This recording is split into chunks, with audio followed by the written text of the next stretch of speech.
all of those factors will be important to consider before you start putting pencil to paper.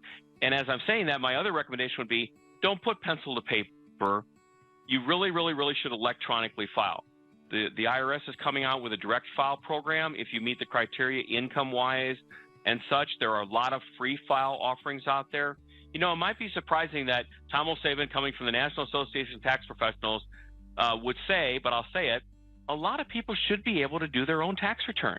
They shouldn't have to hire a professional unless their circumstances are complicated, a small business or rental properties.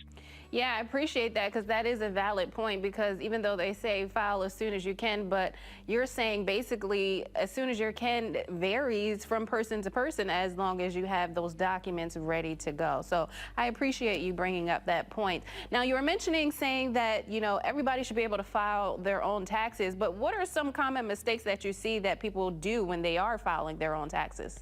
Absolutely, and that's why I suggest electronic filing. For people who submit a paper return, which, by the way, the IRS will still accept, it just takes them a long time to process it.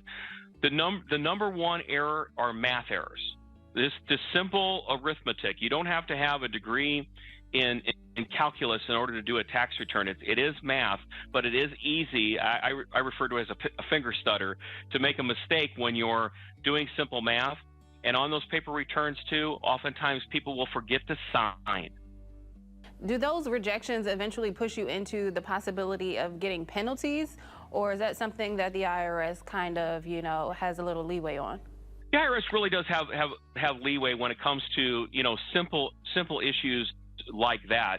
You know, and what I really thought you were going to ask is if that's going to cause somebody to be audited, but that's the same kind of issue.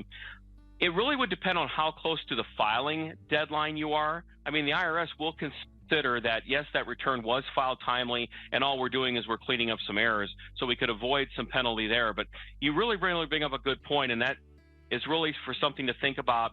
Even though they might file their return now and they find out they owe taxes, the taxes due April 15th. If you find yourself that you do owe, you want to make sure that you get that paid, because you go beyond April 15th, and yes, you can have interest for late payment, or if you file your return after the due date, you could also have penalties for late filing.